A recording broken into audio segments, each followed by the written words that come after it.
और हम तैयारी में संसद जाएंगे। हम भी वहाँ देखना चाहते हैं संसद में कि हमारी आवाज़ उठी है नहीं उठी है, और हम भी ये देखना चाहते हैं कि जिसको भी हम संसद भेजते हैं वो संसद में जाके कैसे बदल जाता है। प्रधानमंत्री को अपनी छवि की चिंता है, प्रधानमंत्री को अपने उद्योगपति मित्रों की चिंता है, क्योंकि ये तो गुलामियत में इतने मशगूल हो चुके हैं कि इन्हें देश का दर्द नहीं दिखाई देता।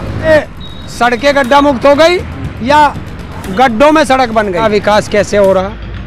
आसमान में, पोस्टरों पे, अखबारों में, टीवी पे।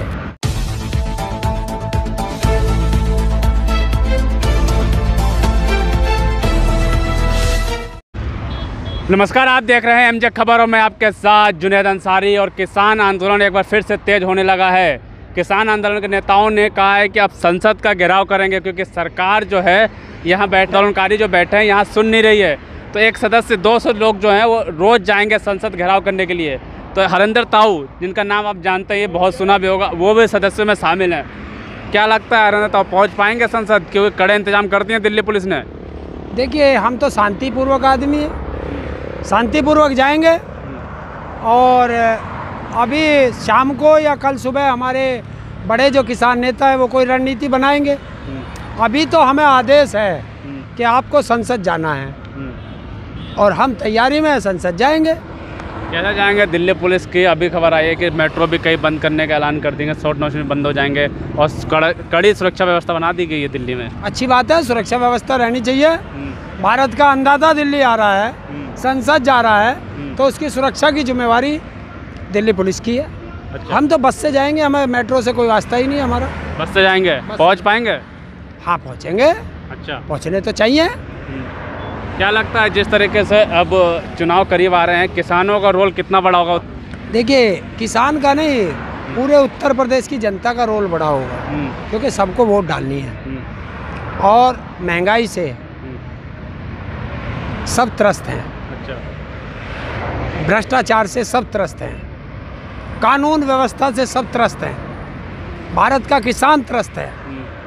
तो इन सब चीज़ों पे जो है उत्तर प्रदेश की जनता वोटिंग करेगी। कहाँ सब कुछ तो ठीक है, प्रधानमंत्री तारीफ करते हुए जाते हैं योगी आदित्यनाथ के कि उत्तर प्रदेश में कानून व्यवस्था सबसे नंबर 1, स्मार्ट सिटी नंबर 1।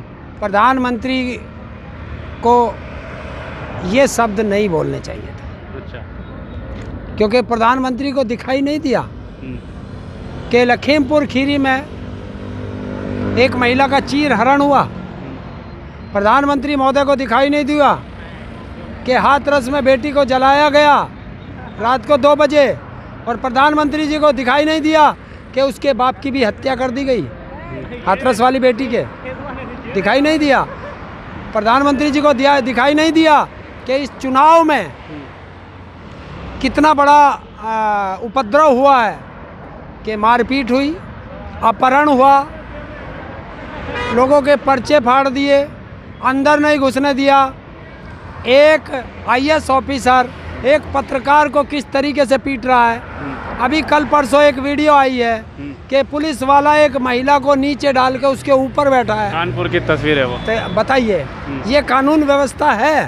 तो अगर ऐसी कानून व्यवस्था उत्तर प्रदेश की अच्छी है तो ये उत्तर प्रदेश की जनता को ये कानून व्यवस्था नहीं चाहिए। लगातार सरकार काम कर रही है, जनसंख्या नियंत्रण कानून भी लेकर आ गई है, अच्छा है ना? ये तो देखिए, जनसंख्या नियंत्रण कानून लाए, हर आदमी इसका स्वागत करेगा, लेकिन ये कानून उत्तर प्रदेश के हर नागरिक पे लागू हो। तो कर तो रहे हर नागरिक पे लागू। हर नागरिक पे लागू नहीं है ये। फिर किस पे लागू नहीं है? ये सांसद और विधायकों पे लागू नहीं है, नेताओं पे। अच्छा, नेताओं की छूट है? नेताओं की छूट है। तो भारत में ये दो संविधान नहीं होने चाहिए। भारत एक, संविधान एक, कानून एक, ये होना चाहिए। और ये उत्तर प्रदेश में क्यों, पूरे देश में लाओ, केंद्र सरकार लाए। ये राजनीतिक हथकंडा है, कुछ नहीं है बाकी। देखिए, 2 बच्चों से ज़्यादा बच्चे वाला प्रधानी का चुनाव नहीं लड़ सकता, नगर निगम का चुनाव नहीं लड़ सकता, विधायक का चुनाव लड़ सकता है। अच्छा। सांसद का चुनाव लड़ सकता है, देश का प्रधानमंत्री बन सकता है, देश का गृह मंत्री बन सकता है, राष्ट्रपति बन सकता है, मुख्यमंत्री बन सकता है। तो ये क्या तरीका। 2 मंत्री है, 2 विधायक ऐसे हैं जिनके 8 बच्चे हैं, 4 विधायक ऐसे हैं जिनके 6 बच्चे हैं, और 154 विधायक ऐसे हैं टोटल जिनके 3 बच्चों से ज़्यादा हैं। अच्छा, तो बताइए क्या लगता है आप जिस तरीके से संसद में जाएंगे, अभी खबर आ रही है, जी न्यूज़ चला रहा है कि किसान जो है 3 करोड़ किसानों को सम्मान निधि पहुंची है और किसान खुश हैं, खेतों में हैं। देखिए यहाँ कौन है भाई, जिन पत्रकारों की तुम बात कर रहे हो, इन पत्रकारों ने तो अपना ईमान बेच दिया, सम्मान बेच दिया और अपना ज़मीर बेच दिया। इनको अब जनता नहीं देखती, क्योंकि ये तो गुलामियत में इतने मशगूल हो चुके हैं कि इन्हें देश का दर्द नहीं दिखाई देता। इनको नहीं दिखाई देता कि जो 350 रुपये के सिलेंडर पर प्रधानमंत्री को चूड़ियाँ भेजते थे, आज 900 रुपये से ऊपर सिलेंडर हो गया। तो विकास भी तो हो रहा है चाचा। भैया विकास कैसे हो रहा? आसमान में, पोस्टरों पे, अखबारों में, टीवी पे, जमीनी स्तर पे नहीं है। ज़मीनी स्तर पे आज मैं दिखा देता हूँ आपको विकास, कि जिसको वो विकास कहते हैं, ऐसा विकास हिंदुस्तान में ना हो तो अच्छा है। मैं योगी का ही विकास दिखाता हूँ कि ऐसा विकास किसको चाहिए ये बता देना। ये उत्तर प्रदेश की व्यवस्था है। देख लीजिए, उत्तर प्रदेश परिवहन निगम की बस है, कहाँ खड़ी है, कैसे उतर रहे हैं, ये उत्तर प्रदेश का विकास है। क्या कह रहे हैं, बसों क्या हाल है, क्या है इसमें बस में? बस देख लो कहाँ खड़ी है। ये सड़कों का हाल है उत्तर प्रदेश की। तो वो तो कह रहे हैं कि सड़क जो है सुरक्षित कर दी, बिल्कुल गड्ढा मुक्त कर दिया। ये कहाँ खड़ी है? प्राइवेट बस होती तो हो सकता है आप हमसे कह देते, गलत फोटो दिखा दिया। उत्तर प्रदेश परिवहन निगम की बस है और ये है वो। अच्छा, तो ये सड़कें गड्ढा मुक्त हो गई या गड्ढों में सड़क बन गई, ये आप देख लो। ऐसा नहीं है, झूठ बोलने की एक हद होती है। और भारत का जितना भी पैसा है वो एक प्रधानमंत्री की जिसकी छवि खराब है उसकी छवि चमकाने में और उसमें जा रहा है। चाहे देश बिक जाए, एक छवि सुधारने में लगे हुए हैं। छवि सुधारने के लिए क्या कीजिए? जिस तरीके से कहा गया था कि शुरू में कि योगी आदित्यनाथ की जो छवि खराब हुई है उसको सुधारा जाए, कैसे सुधार रहे हैं छवि? देखिए, इस तरीके से सुधार रहे हैं कि यूपी को छोड़ दे रहे हैं। दिल्ली में उनके पोस्टर लगे पड़े हैं सारे में, कर्नाटक तक में पोस्टर लगे हैं और इस तरीके से लगे हैं कि जैसे 2000 के चुनाव 2014 के चुनाव से पहले पूरे देश को बताया गया था गुजरात मॉडल। अच्छा। देखा था किसी ने गुजरात मॉडल? और पता कब चला? जब नमस्ते ट्रंप करा और दीवारों को पर्दे लगा के ढका गया, है, और वो पर्दे गिर गए। तो क्या कह रहे हैं कि अब उत्तर प्रदेश मॉडल बनाया जा रहा है भारत में, सिर्फ कागजों में और पोस्टरों में, ज़मीनी हकीकत कुछ नहीं है। ज़मीनी हकीकत हमने आपको दिखा दी, कानून व्यवस्था पे आपको बता दिया, शिक्षा के मामले में जीरो, स्वास्थ्य के मामले में आपने देख लिया गंगा की तस्वीरें। या दोबारा बताऊं कि गंगा में जो लाशें बह रही थी वो आपने देख ली। गंगा के दोनों तरफ जो कब्रिस्तान बन गए हिंदुओं के वो आपने देख लिए। कोरोना काल में आपने देख लिया है, उत्तर प्रदेश छोड़ो पूरे देश के अंदर कोई शमशान घाट ऐसा था जिसमें 18-20 घंटे की वेटिंग ना हो। किसी को दवाई मिली, किसी को ऑक्सीजन मिली, तो आपने ये सब देख लिया। अच्छा, 22 तारीख का और क्या क्या प्लान है आप लोगों को?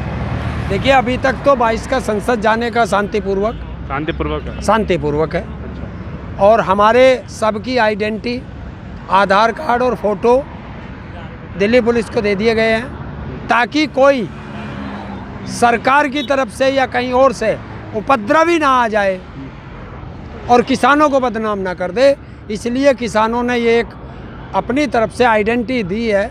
जब यहाँ बैठे हैं तो फिर जरूरत क्या पड़ रही जाने की? संसद जाने की क्या जरूरत है? यहाँ तो बैठे ही है ना भैया। हम भी वहाँ देखना चाहते हैं संसद में कि हमारी आवाज़ उठी है नहीं उठी है, और हम भी ये देखना चाहते हैं कि जिसको भी हम संसद भेजते हैं वो संसद में जाके कैसे बदल जाता है, वो हमें भूल जाता है।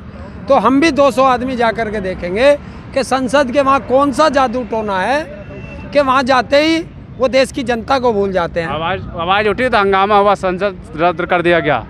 देखिए ये होना चाहिए।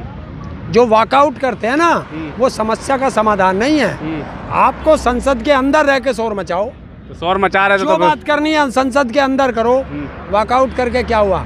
तुम वॉकआउट कर जाओ, सरकार अपना काम कर देगी। प्रधानमंत्री, ये देश की चिंता है। प्रधानमंत्री को अपनी छवि की चिंता है, प्रधानमंत्री को अपने उद्योगपति मित्रों की चिंता है। अगर देश की चिंता करते तो ये ना काले कानून आते, एमएसपी पे गारंटी का कानून भी बनता और ये देश का किसान सड़कों पे नहीं होता, बेरोजगार लाठियों से नहीं पिटता। कल फिर पिट गए उत्तर प्रदेश में बेरोजगार लाठियों से। अच्छा, बेरोजगार लाठियों से पिट रहे हैं। योगी सरकार कह रही कि 4 लाख नौकरियां दे दिया। और योगी सरकार का एक वो अधिकारी वो कहता है ये पोस्टर हमने लगवाए नहीं, ये गलत लगे हैं। अच्छा, 4 लाख किसको नौकरी दी है हमें तो पता नहीं। तो या तो योगी जी झूठ बोले या मोदी जी झूठ बोले या वो अधिकारी झूठ बोल रहा है। अच्छा, प्रधानमंत्री की बात करते हैं। प्रधानमंत्री कितनी सादगी से देखा होगा आपने, अपने हाथ में छतरी लेकर आत्मनिर्भर बने बारिश में खुद लेके। इससे पहले आत्मनिर्भर नहीं थे। कौन सा प्रधानमंत्री ऐसा है जिसकी छतरी कोई दूसरा लेके गया हो? ये तो इतने आत्मनिर्भर हैं कि जब यहाँ ट्रम्प आता, वो चीन का वो आता है राष्ट्रपति, उसे चाय भी अपने हाथ से पिलाते हैं। देखिए ये प्रधानमंत्री है, ड्रामा करना उसका अधिकार है, कितना भी डुगडुगी बजा ले। देश की जनता के 6% लोगों के वैक्सीन लगी है, पहली डोज। दूसरी डोज अभी तो 60% या 70% तो जिनके सबसे पहली लगी उनके लगी है। अच्छा, लास्ट सवाल ये है कि अगर 22 तारीख को रोकती है पुलिस, जैसे ही कड़े इंतजाम कर दिए गए हैं, तो क्या निर्णय लेंगे इसके साथ? देखिए अभी तक तो यही है कि हम संसद जाएंगे। बाकी हमारा संयुक्त किसान मोर्चा जो निर्णय लेगा, क्योंकि उनकी भी मीटिंग चल रही होगी, हमारे किसान नेताओं की भी निगाह है हर चीज़ पे, वो या तो शाम को हमें सूचना देंगे या कल हमें डायरेक्शन देंगे सुबह, तब हम बताएंगे। हमें माननीय राकेश टिकैत जी बताएंगे सारी चीज़, क्योंकि हम इस बॉर्डर पे हैं। जी बिल्कुल, साफ तौर पे देख सकते हैं कि किसान जो है अब लगभग 8 महीने पूरे होने वाले आंदोलन को, अब जो है किसान संसद कूच की तरफ जा रहे हैं। साफ तौर पे किसानों को ये कहना है कि हम संसद जाके देखना चाहेंगे कि वहाँ पे जब जिन जनप्रतिनिधियों को हम चुन के संसद भेजते हैं वहाँ पे जाके हमारी आवाज़ उठाते हैं या नहीं।